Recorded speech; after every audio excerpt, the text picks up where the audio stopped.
Bismillahirrahmanirrahim. Assalamualaikum warahmatullahi wabarakatuh. Perkenalkan, nama saya Sita Sianari dengan NIM 2106050. Di sini saya sebagai moderator yang akan memandu kegiatan ini. Topik yang kita bicarakan mengenai sistem pendukung manajerial. Sebelum kegiatan ini dimulai, saya akan memperkenalkan kelompok 5. Next.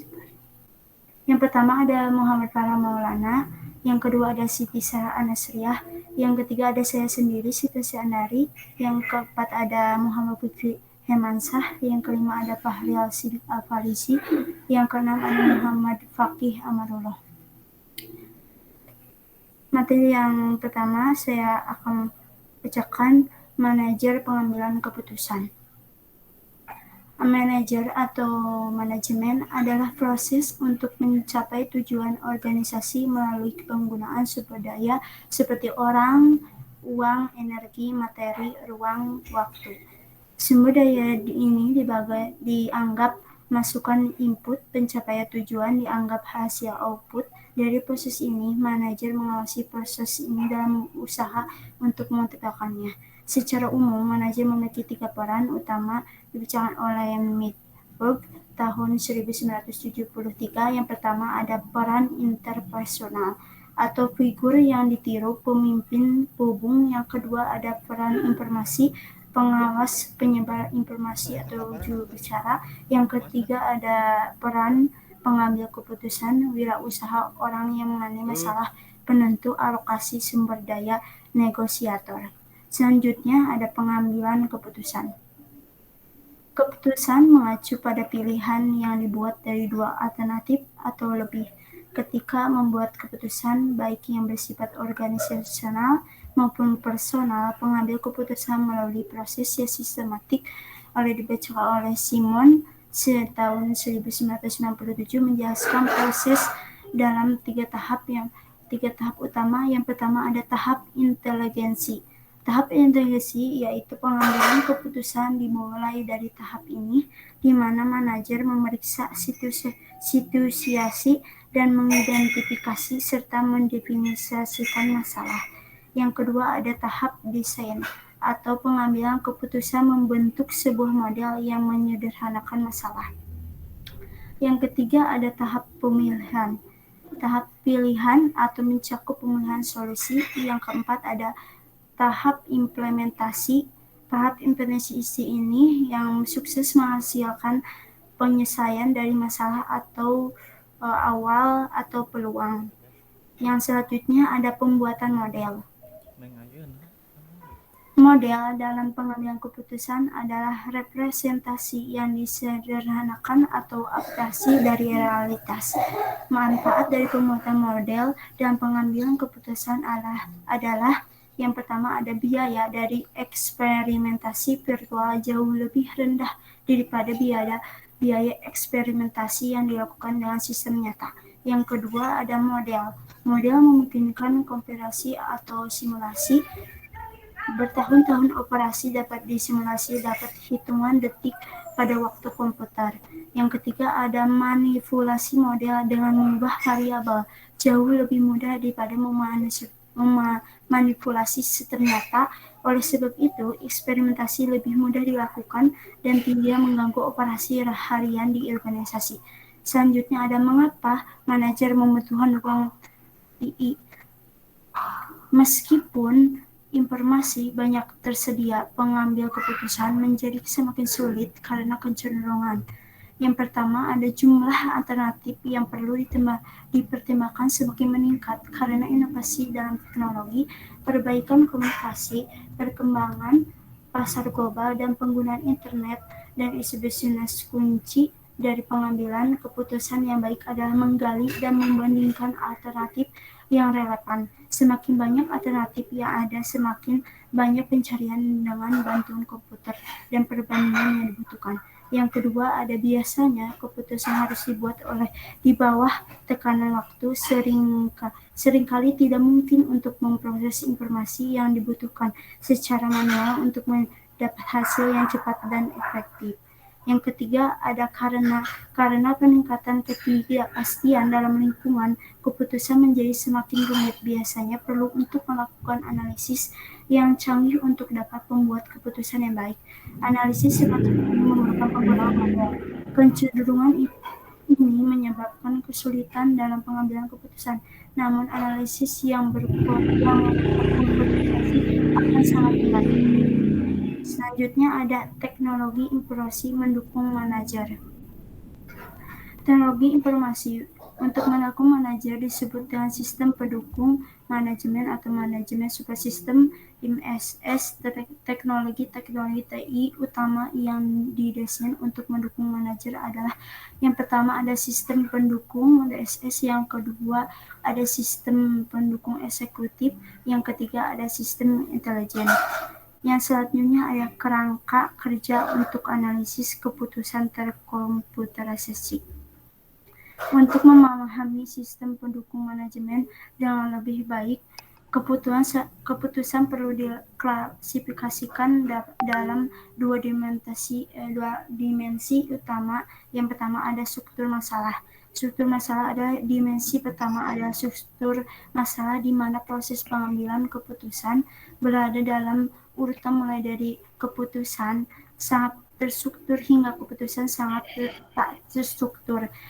Keputusan terstruktur mengacu pada masalah yang rutin dan berulang, di mana solusi standarnya adalah dalam masalah yang terstruktur. 3 tahap proses keputusan. Yang pertama ada inteligensi, desain, dan pilihan, memiliki urutan tertentu, dan prosedur untuk mendapatkan solusi yang terbaik atau minimal yang cukup diketahui. Kriteria solusi yang umum adalah minimal ICC, biaya, dan maksimal ICC. Keputusan tak terstruktur adalah masalah yang rumit dan membingungkan, di mana tidak ada solusi yang langsung tersedia. Masalah yang terstruktur tidak memiliki urutan tertentu dalam inteligensi, desain, dan pilihan. Di antara masalah struktur dan masalah terstruktur, terdapat masalah semi-terstruktur, di mana hanya beberapa tahap proses keputusan yang terstruktur. Masalah ini memerlukan kombinasi antara prosedur solusi standar dan penilaian individual. Yang selanjutnya bersifat masalah, ada 3 kategori utama dalam semua keputusan manajerial. Yang pertama ada pengendalian operasional atau pelaksanaan tugas tertentu secara efisien dan efektif.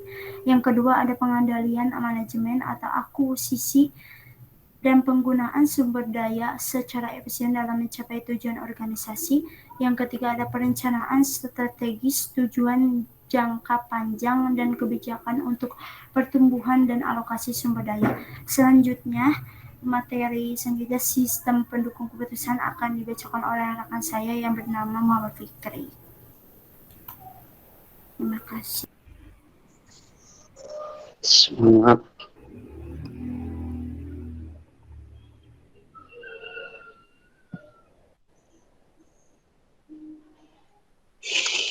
Maaf, suara saya terdengar jelas?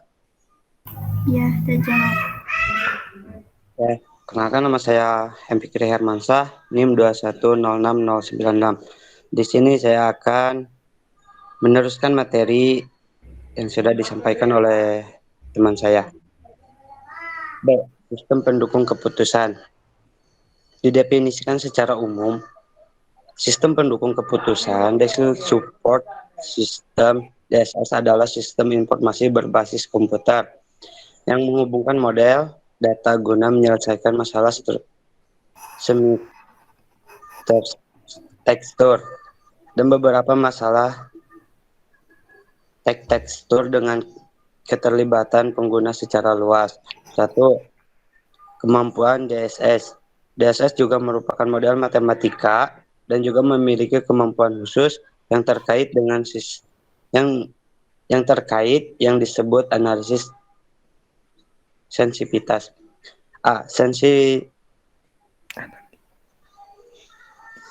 Analisis sensitivitas adalah suatu mengenai dampak suatu atau beberapa bagian dari suatu model terhadap bagian lainnya. Analisis what if. What if, bagaimana jika berusaha memeriksa dampak suatu perubahan dalam asumsi data yang dimasukkan pada solusi yang diusulkan. C. Analisis pencarian tujuan. Analisis pencarian tujuan, goal seeking, mewakili pendekatan solusi arah akibat. Analisis ini berusaha mencari nilai masukan yang dibutuhkan untuk mencapai tingkatan hasil yang diharapkan. 2. Struktur dan komponen DSS. Setiap DSS terdiri atas A. Subsistem manajemen data. Subsistem manajemen data sama dengan sistem manajemen data lainnya. Data biasanya diekstensi sebelum dimasukkan ke basis data DSS atau gudang data. Dalam beberapa DSS tidak berbasis data terpisah, dan data dimasukkan ke model DSS sesuai kebutuhan. B. Subsistem manajemen model. Subsistem manajemen model berbasis model yang lengkap dan blok bangunan yang diperlukan untuk mengembangkan aplikasi DSS. C. Antarmuka pengguna. Istilah antarmuka pengguna, user interface, mencakup semua aspek komunikasi antar pengguna dan DSS. Pengguna DSS memiliki dua kelompok pengguna, manajer dan staf ahli seperti analisis keuangan, perencanaan produksi, dan penelitian pasar. E. Subsistem berbasis pengetahuan. DSS yang lebih canggih dilengkapi dengan komponen yang disebut subsistem yang berbasis pengetahuan atau intelijen. Komponen semacam ini dapat menyelesaikan keahlian yang diharapkan untuk menyelesaikan beberapa aspek dari masalah atau dapat menyelidikkan pengetahuan yang dapat memperkuat operasi dalam komponen DSS lainnya. 3. Cara kerja DSS. Ketika pengguna mendapatkan masalah bisnis, dia mengevaluasinya melalui proses sistem DSS, kemudian dikonstruksikan. Pengguna DSS dapat mendapatkan mereka dari gudang data, basis data, dan sumber data lainnya. Data ini dimasukkan ke DSS. Pengetahuan dapat juga dikumpulkan dari basis pengetahuan perusahaan. Semakin banyak masalah yang diselesaikan, semakin banyak pengetahuan yang dikumpulkan dalam basis pengetahuan organisasi. 4. Model DSS. Meskipun bagian organisasi telah menggunakan DSS sejak 1980-an, ada berbagai jenis baru yang sedang dikembangkan. 2 jenis baru ini adalah DSS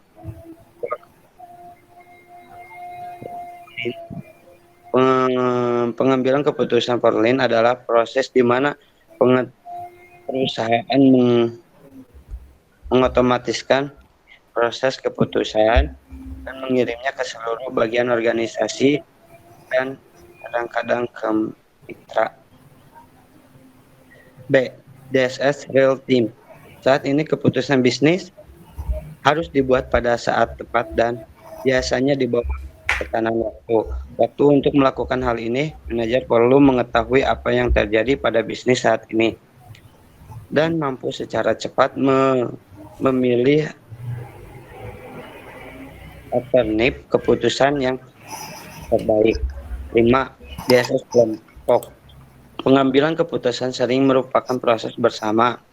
Ketika kelompok pengambilan keputusan dibantu secara elektronik, bantuan tersebut pembuatan keputusan kelompok. Ada 2 kelompok yang dapat dibantu. Kelompok satu ruangan yang anggota berada di suatu tempat, misalnya ruang rapat, dan kelompok virtual group yang anggotanya berada di lokasi yang berbeda-beda. DSS, kelompok grup Discrete Support System GDSS adalah sistem berbasis komputer interaktif yang Tujuan utama dari sistem ahli memfasilitasi usaha kelompok untuk menemukan saran ahli, solusi atas masalah semi-struktur intelijen dan dunia masalah dapat digunakan untuk menyelesaikan masalah atau menyediakan kemampuan bidang tekstur. keahliannya. Tujuan dari DSS kelompok adalah Pemrosesan bahasa alami mendukung dan teknologi proses suara. yang mencapai Pemrosesan keputusan. bahasa alami atau Natural Language Processing NLP Karakteristik penting dari mengacu pada GDSS komunikasi dengan menurut komputer data dalam bahasa Inggris atau dalam bahasa yang Skentich Anda gunakan. dan Pemahaman bahasa alami itu Voluvi atau pengalaman bicara suara 1987 memungkinkan komputer untuk memahami instruksi yang ditunjukkan diberikan dalam bahasa online Inggris file. atau bahasa lainnya melalui Generasi jurnal atau pertama suara GDSS sehingga desain untuk komputer mendukung mampu memahami manusia. pertemuan tatap muka yang biasanya disebut Pemahaman bahasa alami ruangan sebagai berikut. keputusan. Kemudahan akses. Lebih banyak orang biasa Decision Room, bisa berbicara tempat bagi DSS kelompok untuk tatap muka di mana minimal tersedia para partisipan. Selanjutnya, terima kasih, sekian dari saya.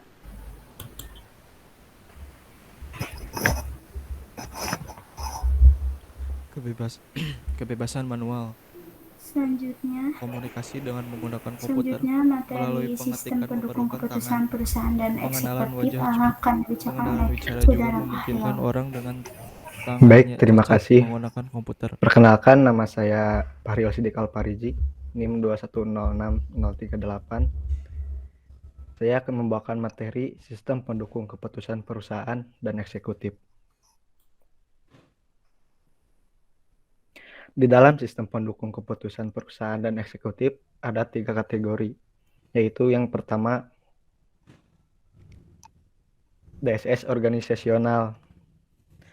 Haskatron dan Ken tahun 1981 pertama kali mendefinisikan DSS organisasional atau Organizational Decision Support System, disingkat ODSS, sebagai sistem yang berfokus pada tugas atau kegiatan organisasi yang melibatkan urutan operasi dan pengambilan keputusan, seperti mengembangkan rencana pemasaran divisi atau menyusun anggaran modal. Ada 3 karakteristik utama dari ODSS. 1. ODSS mempengaruhi beberapa unit organisasi atau masalah perusahaan. Yang kedua, ODSS memotong fungsi-fungsi organisasi atau lapisan hierarkis atau kedudukan.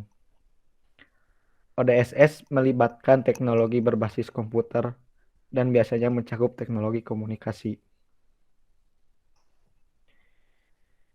Kategori kedua, sistem informasi eksekutif. Sistem informasi eksekutif atau Executive Informasi System, disingkat EIS, yang juga disebut sistem pendukung eksekutif atau Executive Support System, disingkat ESS, adalah teknologi yang berbasis komputer yang didesain untuk merespon kebutuhan khusus dari eksekutif. Contoh informasi yang sering menjadi sumber ESS. 1. Laporan pasar, laporan teknis dari konsultan, informasi spekulatif seperti kondisi pasar, laporan keuangan, dan informasi keuangan terkini. Kategori ketiga yaitu kemampuan ESS atau Executive Support System. ESS bervariasi kemampuan dan manfaatnya. Salah satunya adalah kemampuan dalam pengawasan faktor, kunci keberhasilan yang diukur dengan menggunakan indikator kinerja utama. ESS dapat diperkuat dengan analisis dan presentasi multidimensi, akses data yang mudah digunakan, antarmuka grafis, kemampuan pencitraan, akses intranet, email, akses internet, dan permodelan. Sekian dari saya kembalikan ke moderator. Ya, selanjutnya sistem pendukung intelijen akan dibacakan oleh Saudara Fakih. Terima kasih kepada moderator telah memberikan waktu. Di sini saya akan menerangkan tentang sistem pendukung intelijen. Sebelumnya perkenalkan, nama saya Muhammad Fakih Amarullah, NIM 2106182. Langsung saja, sistem pendukung intelijen. Sistem pendukung intelijen adalah istilah yang menjelaskan berbagai aplikasi komersial dari kecerdasan buatan artificial intelligence ya. Yang pertama, kecerdasan buatan. Kecerdasan buatan adalah subbidang dari ilmu komputer, berhubungan dengan dua ide dasar. A. Mempelajari proses pemikiran manusia. B. Menyajikan proses tersebut melalui mesin, komputer, robot. Salah satu definisi yang banyak diaplikasikan mengenai AI adalah perilaku mesin yang jika dilaksanakan oleh manusia akan dianggap cerdas atau intelijen. Tujuan akhir dari AI adalah membangun mesin yang akan meniru kecerdasan manusia. Yang kedua, teknologi al-komersial. Perkembangan mesin yang menampilkan karakteristik intelijen menarik berbagai ilmu pengetahuan dan teknologi. Mulai dari linguistik hingga matematika, kecerdasan buatan sebenarnya bukanlah bidang yang komersial. Ini adalah kemampuan konsep dan ide sesuai untuk penelitian sistem intelijen, utama adalah sistem ahli, pemrosesan bahasa alami, pemahaman bicara, robotika, dan sistem sensor, fusi logis, komputer saraf, visi komputer, dan pengenalan latar atau scan recognition. Mungkin cukup sekian dari saya. Terima kasih moderator, kembali lagi.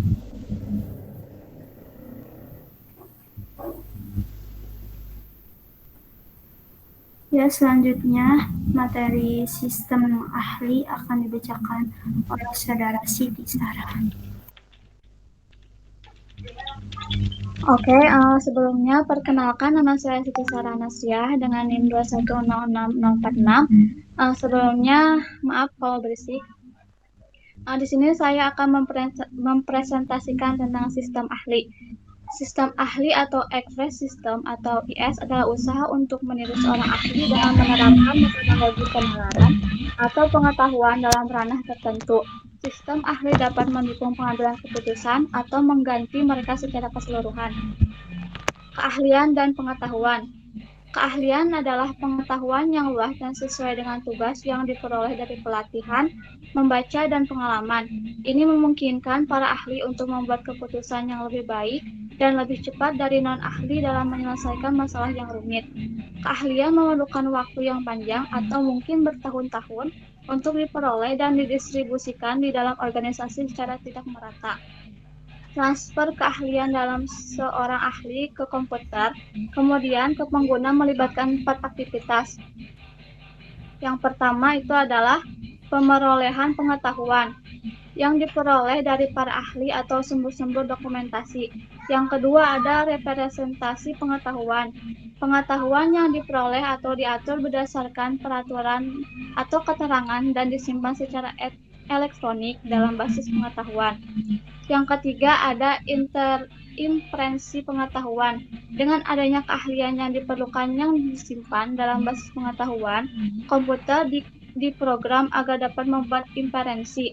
Fungsi penalaran dilaksanakan di dalam komponen yang disebut mesin inferensi yang merupakan otak dari IS. Yang keempat ada transfer pengetahuan. Keahlian yang diinterpretasikan ditransfer ke pengguna dalam bentuk rekomendasi. Manfaat dan kelemahan dari sistem ahli. Manfaat dari sistem ahli yang pertama ada peningkatan hasil reproduktivitas, peningkatan kualitivitas, penangkapan dan penyebaran keahlian yang langka, operasi dalam lingkungan yang berbahaya, aksesibilitas kepengetahuan dan helpdesk, keandalan, kemampuan untuk bekerja dengan informasi yang tidak lengkap dan tidak pasti, provisi pelatihan, peningkatan kemampuan pengambilan keputusan, keputusan dan penyelesaian masalah, penurunan waktu pengambilan keputusan, dan juga pengurangan waktu kerusakan. Meskipun memiliki banyak manfaat, metodologi EIS tidak selalu bersifat langsung dan efektif.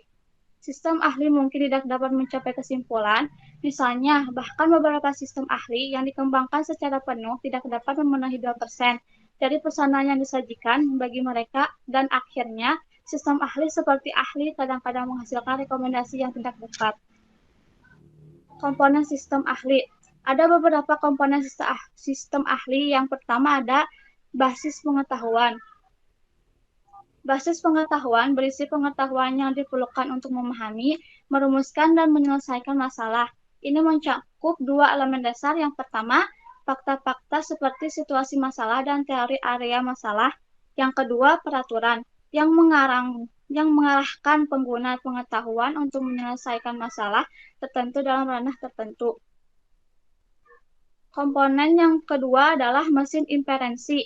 Mesin inferensi adalah otak dari IS. Komponen ini adalah program komputer yang menyediakan metodologi untuk penalaran dan perumusan kesimpulan. Yang ketiga ada antarmuka pengguna. Antarmuka pengguna memungkinkan dialog antara pengguna dengan komputer. Dialog ini paling baik dilaksanakan dalam bahasa alami, biasanya dalam format tanggung jawab dan kadang-kadang dilengkapi dengan grafis. Yang keempat ada papan tulis atau blackboard. Papan tulis adalah area memori kerja yang dialokasikan untuk deskripsi masalah saat ini seperti yang ditentukan oleh data masukan. Yang terakhir ada sub-item penjelasan. Subsistem penjelasan dapat menelusuri tanggung jawab untuk mencapai kesimpulan dan menjelaskan perilaku IS. Sekian dari saya kembalikan kepada moderator. Ya baik, sistem intelijen lainnya. Tujuan utama dari sistem ahli adalah untuk menyelesaikan saran ahli. Sistem intelijen lainnya dapat digunakan untuk menyelesaikan masalah atau menyediakan kemampuan di bidang keahliannya. Adapun jenisnya yaitu bahasa alami atau pemrosesan bahasa alami dan teknologi suara. Pemrosesan bahasa alami atau Natural Language Processing yang disingkat NLP mengacu pada komunikasi dengan komputer dengan dalam bahasa Inggris atau dengan bahasa yang Anda gunakan. Pemahaman bahasa alami atau pengenalan wicara suara memungkinkan komputer untuk memahami instruksi yang diberikan oleh bahasa Inggris atau bahasa lainnya melalui keyboard atau suara sehingga komputer mampu memahami manusia. Keunggulan pemahaman bahasa alami adalah yang ke-1 ada kemudahan akses. Lebih banyak orang yang bisa berbicara dengan mengetik. Jika komunikasi dengan komputer masih bergantung pada keterampilan mengetik, banyak orang yang tidak dapat menggunakan komputer secara efektif. Lalu yang kedua ada kecepatan. Diperkirakan bahwa rata-rata orang bisa berbicara 2 kali secepat ketikan juru ketik yang mahir. Yang ketiga ada kebebasan manual. Komunikasi dengan menggunakan komputer melalui pengetikan memerlukan tangan. Pengenalan wicara juga memungkinkan orang dengan tangannya cacat menggunakan komputer. Generasi bahasa alami atau sintetis suara adalah teknologi yang memungkinkan komputer untuk memproduksi bahasa biasa dengan suara atau di layar agar orang dapat memahami komputer dengan lebih mudah. Lalu berikutnya ada jaringan saraf buatan. Jaringan saraf buatan atau Artificial Neural Network yang disingkat ANN adalah teknologi komputer yang dimodel berdasarkan konsep dari beberapa sistem saraf biologis yang berusaha menyimulasikan sejumlah besar pemrosesan paralel dari elemen-elemen yang saling terkait dalam arsitektur jaringan. Aplikasi teknologi jaringan saraf buatan disebut komputasi saraf atau neural computing. Manfaat dan aplikasi jaringan saraf mencakup kegunaannya untuk pengenalan pola, pembelajaran dan interpretasi masukan yang tidak lengkap. Pengenalan pola merupakan kemampuan dari jaringan saraf untuk menetapkan pola dan karakteristik dalam situasi di mana logika dan peraturan tidak diketahui dengan menganalisis sejumlah besar data. Lalu berikutnya ada fuzzy logic. Fuzzy logic adalah penalaran komputer yang menangani ketidakpastian dengan simulasi proses penalaran manusia. Fuzzy logic memungkinkan komputer untuk bertindak secara lebih tidak tepat dan logis daripada komputer konvensional. Alasan dibalik pendekan ini adalah bahwa pengambilan keputusan tidak selalu bersifat hitam putih atau betul salah. Sekian materi yang terakhir, kembali ke moderator. Ya, terima kasih pada Rahan. Dan langsung ke penutup, sekian dari kelompok kami. Bila ada kesalahan mohon dimaafkan. Wassalamualaikum warahmatullahi wabarakatuh. Ya, silakan bagi ada yang bertanya di kolom komentar aja ya, ditulis. Akan kami jawab secepat mungkin. Ya, terima kasih untuk semua yang menonton, terutama untuk Pak Yoga. Dengan hormat kami tutup presentasi ini. Assalamualaikum warahmatullahi wabarakatuh.